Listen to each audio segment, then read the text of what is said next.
Hotep à tous, bienvenue sur la chaîne des panafricanistes par essence, par conviction et par excellence. Celle des citoyens kémites par nécessité et obligation de combat. Nous sommes une chaîne qui n'est guidée que par nos ancêtres et rien que par les ancêtres qui appartiennent à l'égrégore du monde noir. Par conséquent, nous ne croyons en aucun Dieu venu de l'étranger. Toutefois, cette vidéo n'est aucunement destinée à inciter à la haine ou à la violence, car nous menons un combat qui est d'abord et avant tout spirituel, intellectuel et démocratique. Ensuite, il est politique, géopolitique et géostratégique, contre l'impérialisme, le colonialisme, le néocolonialisme et l'endocoloniat, qui sont tous qualifiés de crimes contre l'humanité. Nous menons ce combat sur la base du principe fondamental que nous avons hérité de nos ancêtres kémites, qui est celui de la Mahat, c'est-à-dire solidarité, vérité et justice. Vous avez le droit de connaître la vérité et nous avons l'obligation de vous dire la vérité, rien que la vérité. Et ça, c'est notre modeste contribution dans cette noble lutte en faveur de la souveraineté, la dignité, la solidarité et l'unité africaine. C'est exactement ça que nous appelons le panafricanisme. Bien-aimés frères et sœurs, vous savez, je veux aujourd'hui aborder une question épineuse qui n'a jamais été abordée. Et pour mieux comprendre ce qui se passe, pour mieux comprendre la force de Kagame en Afrique. Pourquoi Kagame est si puissant? D'où vient-il? Quelle est sa technique? Quelle est sa technique? Monsieur Kagame est un produit de Museveni, qui lui-même est un produit de Mobutu. C'est Museveni qui a amené Mobutu, qui a amené Museveni au pouvoir. Et Museveni a amené Kagame au pouvoir. Mais Kagame connaît Mobutu parce que Kagame a été introduit auprès de Mobutu par Museveni. Parce que déjà à l'époque, les Américains, vous savez très bien, le plan de la balkanisation du Congo, ce n'est pas un plan qui date d'aujourd'hui. Avant même Bill Clinton. Bill Clinton, c'est celui qui avait le premier à vouloir réaliser ce plan, mais Mobutu a résisté. C'est d'ailleurs l'une des raisons qui justifie, qui a fait qu'il puisse être empoisonné. Mobutu a été empoisonné en Suisse par les services secrets américains. Pour en savoir plus, il y a deux hommes, je ne connais pas le nom du troisième, qui sont les médecins de Mobutu, personnels. Le premier, c'est le docteur Diomi Dongala. Il est là encore, il est vivant. Hein? Il le sait très bien. Mobutu était parti en Suisse pour se faire arracher une dent. Et c'est là qu'on en a profité pour l'empoisonner. Le deuxième, c'est le docteur Biamungu. Qui sont les deux. Il y a un troisième, mais j'ai oublié son nom. Les trois grands médecins de Mobutu, qui étaient toujours avec Mobutu. Ils le savent. C'est d'ailleurs pour ça que Diomi, là, le docteur Diomi, ne parle jamais. Parce qu'il est traumatisé par ce qu'il a vu et ce qu'il a fait. Sa complicité, son silence. Bref. Mobutu donc va être assassiné. Et après le génocide de 1994, Kagame prend le pouvoir. Quand Kagame prend le pouvoir, les Américains posent une condition. Nous te donnons le pouvoir, mais voilà ta mission. Et nous, on ne va pas parler du génocide, de ta complicité, de ta responsabilité dans le génocide au Rwanda. C'est pour ça que vous voyez le monde entier, y compris en France. Le juge Brugger a voulu ressortir la responsabilité de Kagame. Hein, il a été stoppé net. Personne ne doit en parler. Maintenant, quelle est la stratégie que Kagame utilise pour avoir nos chefs d'État, pour avoir nos leaders? La femme rwandaise. C'est terrible. C'est la femme rwandaise. Entre-temps,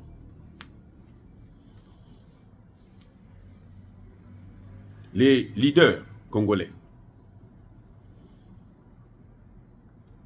Jean-Pierre Bemba, qui avait un groupe rebelle qui a commis des massacres au Centrafrique.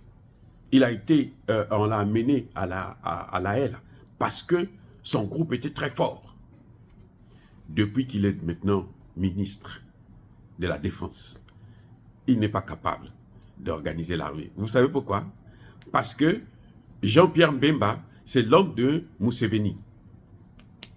Si tu es l'homme de Museveni, tu es le fils de Museveni, tu es le pion de Museveni, tu es le produit de Museveni, et Kagame est le produit de Museveni. Mais comment voulez-vous que Jean-Pierre Mbemba puisse faire la guerre à Kagame puisqu'ils sont des frères? Bien les frères et sœurs. Comment? C'est pas pour rien qu'il est arrivé là. Vous allez me dire que Museveni a des problèmes pour les lois, machin, des trucs avec les États-Unis. C'est de la poudre aux yeux. Ils s'en fichent. Ils ont un objectif. C'est balkaniser le Congo. Et donc, ils doivent mettre tous les moyens en eux. Et pour ça, ils s'entendent toujours. Les Occidentaux, là, ils se donnent des coups, mais ils s'entendent toujours pour faire du mal à l'Afrique. Malheureusement, les Africains s'y mettent. Donc, ne comptez pas sur Jean-Pierre Mbemba pour faire la guerre contre Kagame, puisqu'ils ont tous le même père. Le père spirituel des deux, de Kagame et de Jean-Pierre Mbemba, c'est Museveni. Ne comptez pas sur eux. Et Museveni lui-même aussi veut la balkanisation du pays. Je vous ai déjà dit ça, que le Congo-Brazzaville, comment vous appelez ça? Le Rwanda. D'abord, c'est le Rwanda qui a besoin de terre. Le Congo n'a pas besoin de terre, mais le Congo, on lui fait du chantage. S'il ne le fait pas, eh ben, Sassou Nguesso peut sauter du jour au lendemain. C'est clair. Les Américains, ils ne rigolent pas avec ça. Le Rwanda, l'Ouganda, le Burundi, y compris le Kenya, chacun veut une partie de ce pays-là. Eh oui, chacun veut une partie. Parce qu'ils se disent qu'il y a trop de richesses. Alors que chez eux-mêmes aussi, il y a des richesses. C'est parce qu'ils n'ont pas encore découvert ça, c'est tout. Et ils ne comprennent pas. L'Afrique, là, il n'y a aucun endroit où il n'y a pas de richesse. Bref. Que se passe-t-il alors entre tous ces gens-là? Et Tshisekedi, alors, son rôle, c'est lequel? Monsieur Tshisekedi, qui se dit marié à Nyakero,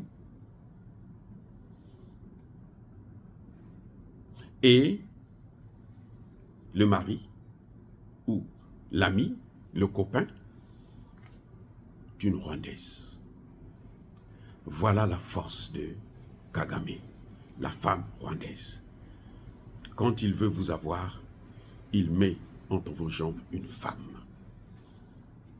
rwandaise. Vous allez le remarquer partout là où Kagame passe. La femme rwandaise est mise en avant. Vous allez la voir avec les leaders, soit autour, soit comme femme, soit comme deuxième bureau, troisième bureau, septième bureau. Parce que, bon, malheureusement, nos dirigeants, ils ont plusieurs bureaux. Il l'a fait avec Touadéra. Sa deuxième femme, c'est une Rwandaise. Elle est venue là-bas dans le cadre de la sécurité avec l'armée rwandaise. Elle a pu s'infiltrer et elle est avec Touadéra. C'est pour ça que vous voyez que Touadéra ne veut pas faire partir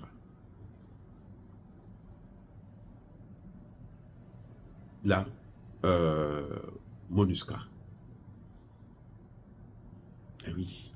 Parce que si on fait partir la MONUSCA, la base militaire rwandaise doit quitter le territoire. Or, le Rwanda veut encercler le Congo. Oui, avec la complicité de Tshisekedi lui-même. Ou avec l'ignorance, l'idiotie de Tshisekedi. C'est deux choses. Le Rwanda est au Congo. Au Congo, vous avez des Rwandaises autour de Sassou Nguesso.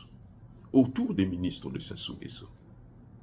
Ce sont des faits. Vous allez que, c'est pas la peine de... Non, tout le monde le voit. Ce que je suis en train de vous dire. Je vous ouvre seulement les yeux pour constater que la force de Kagame, c'est ça. Et ces femmes-là,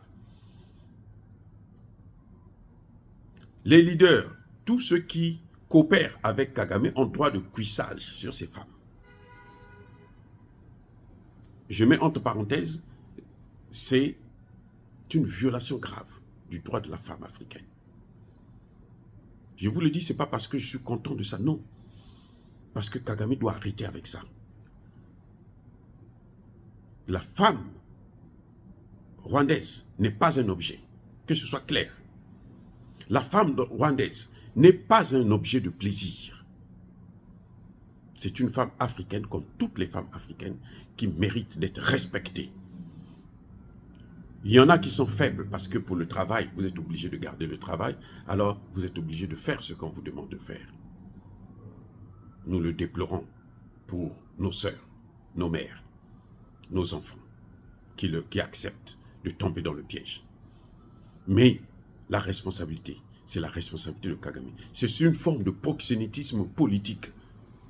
C'est ça, le proxénétisme. Au Centrafrique, mais attendez, Touadéra a une femme. C'est pas moi qui... Les faits sont là, non, vous voyez pas. Regardez autour de Sassou Nguesso, vous allez voir. Autour des ministres de Sassou Nguesso, vous allez voir, il y a des Rwandaises. Qui assument même des fonctions, des hautes fonctions de l'État. Certainement qu'on leur a déjà donné la nationalité. Alors que les Congolais cherchent du travail, ils n'en trouvent pas. Bref.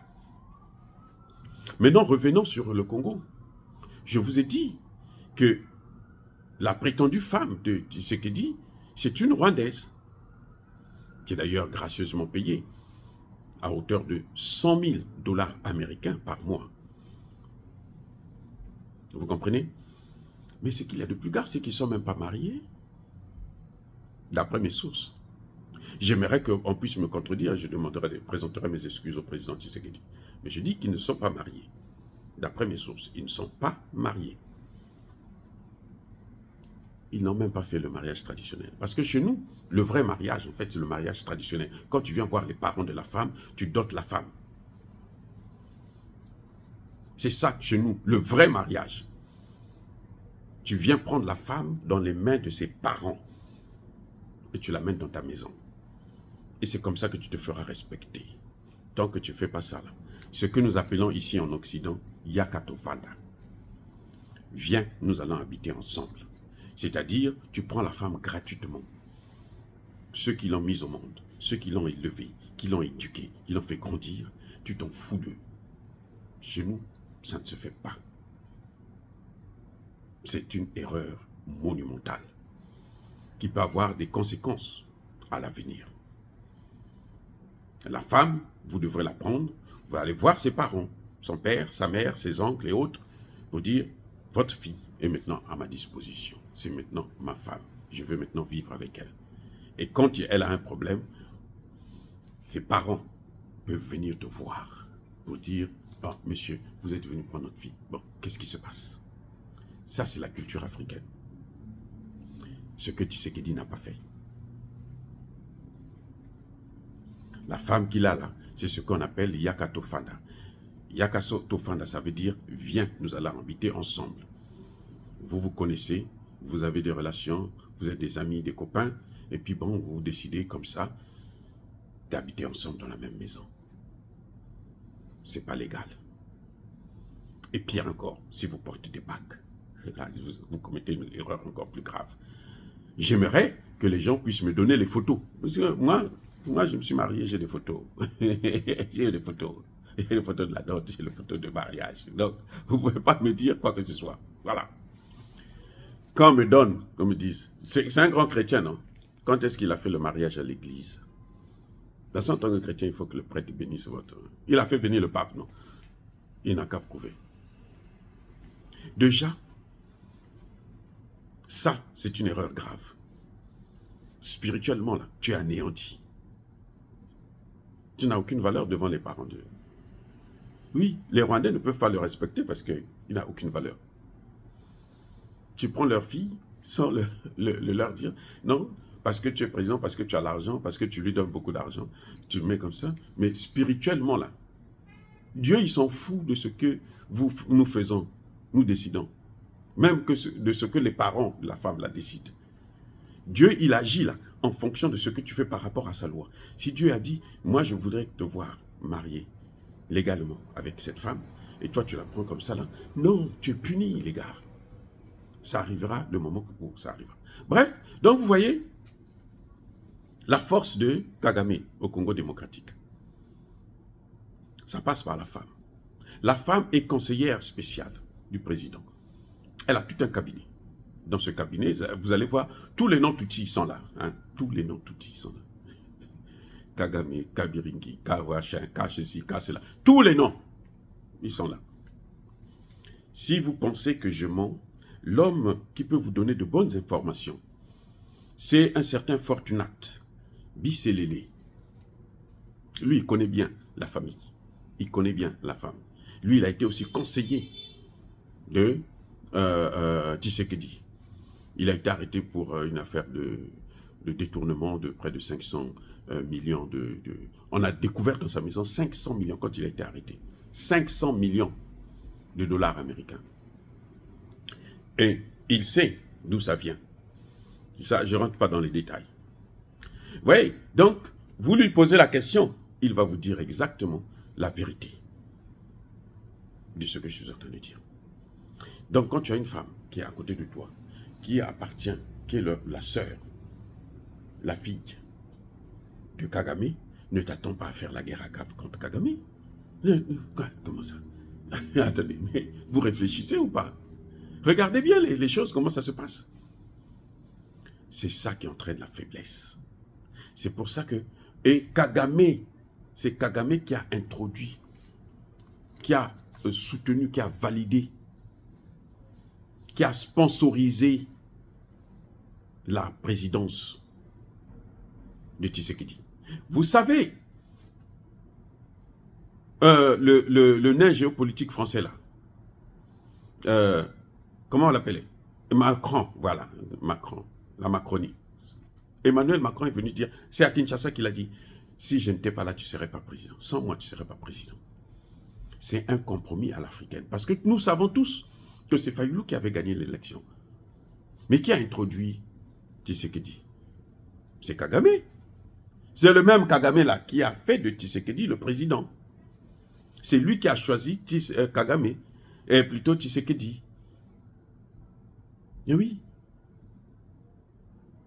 Quand ils ont fait les négociations, puisqu'on ne voulait pas de Fayoulou, parce qu'on craignait peut-être que Fayoulou ne va pas obéir à tous les ordres, mais l'homme qui sera bien placé, c'est qui? C'est Tshisekedi. Mais pourquoi? Mais parce que Tshisekedi a une femme rwandaise. Il dort avec une rwandaise. Donc toutes les informations que Tshisekedi a, mais Kagame les a. Voilà le problème.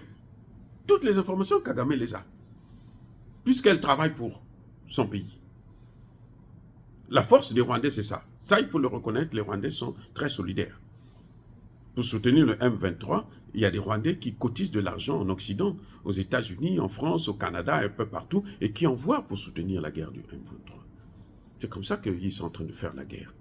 On leur fait croire que non, c'est pour qu'on prenne les terres là, on vous donne. Alors que c'est pas ça. Les Américains veulent balkaniser pour mieux contrôler les ressources. Ils vont pas donner ça. Ils vont mettre les Rwandais là pour que eux ils puissent piller. Mais c'est pas pour que les Rwandais puissent être les propriétaires de cette terre. Et vous savez très bien, ils ont fait ça au Soudan. Au Soudan, ils ont divisé le Soudan par 3. Le Darfour, Soudan du Sud et Soudan du Nord. Dans les 3 parties là, il n'y a pas de paix. Donc même si les Rwandais prennent Goma aujourd'hui ou demain, après Tshisekedi, mais la guerre va continuer. Les Nations Unies vont finir par partir. Il y aura toujours un président qui viendra et qui va dire non, ça suffit, stop. Votre cinéma, là, vous arrêtez avec ça. Voilà le problème. La force de Kagame, ce sont les femmes qu'il met autour de ses proies. Quand je dis autour de ses proies, c'est pourquoi? C'est pour expliquer que c'est Kagame qui a amené Kabila le père au pouvoir, Laurent Désiré Kabila, mais qui l'a tué. On vous a déjà montré le vrai assassin de Kabila? Non, parce que c'est le service secret rwandais. À la demande, bien sûr, des Américains. Ce sont eux qui ont financé l'opération. Non, on le sait. Donc, leur proie, là, eux, quand ils viennent, là, après, ils avalent leur proie. C'est-à-dire qu'au Congo, là, ne soyez pas surpris qu'il y a le terrorisme, que les Rwandais demandent maintenant aussi une partie de terre. Pour eux, définitivement. Ça va arriver. C'est-à-dire que ne vous leurrez pas.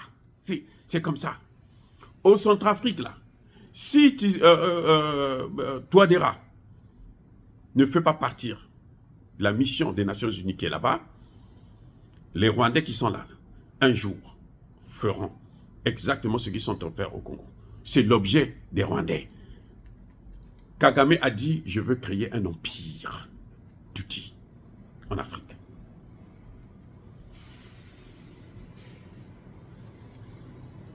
Ni Tshisekedi, ni Sassou, ni Touadéra, ils ne comprennent pas ce qui est en train de se passer. Ils vont se faire avoir, tous. Je dis bien tous. Puisque Kabila, qu'ils ont amené Kabila. Quand Kabila a compris que les Rwandais sont en train d'occuper mon pays, le ministre des Affaires étrangères rwandais, chef d'état-major rwandais, Kabila s'est dit non, ça ne va pas. Je veux pas, c'est pas normal ça. Vous ne m'avez pas amené ici pour que vous puissiez prendre mon pays. Allez, sortez. Ah, comme ça, le mener la guerre, ça va être pareil au Centrafrique, au Congo-Brazzaville et dans tous les pays là où ils laissent les Rwandais venir faire la pluie et le beau temps sur le sang des nationaux. Dire cela, c'est inciter à la haine ou à la violence. Non, Yaba colère veille à malheur. Mais encore une fois de plus, bien aimés frères et sœurs, soyez bénis. Je persiste et je signe. Soyez abondamment bénis par le Dieu des Kémites et par nos ancêtres angélisés. Mais que tous ceux qui persécutent le continent africain le pillent et le déstabilisent. Qu'ils soient noirs, blancs, chinois, arabes, juifs, indiens, qui qu'ils soient punis, maudits, foudroyés, neutralisés, écrasés, effacés par ce Dieu des Kémites et par nos ancêtres angélisés. Vive l'Afrique éternelle, j'ai dit et j'assume.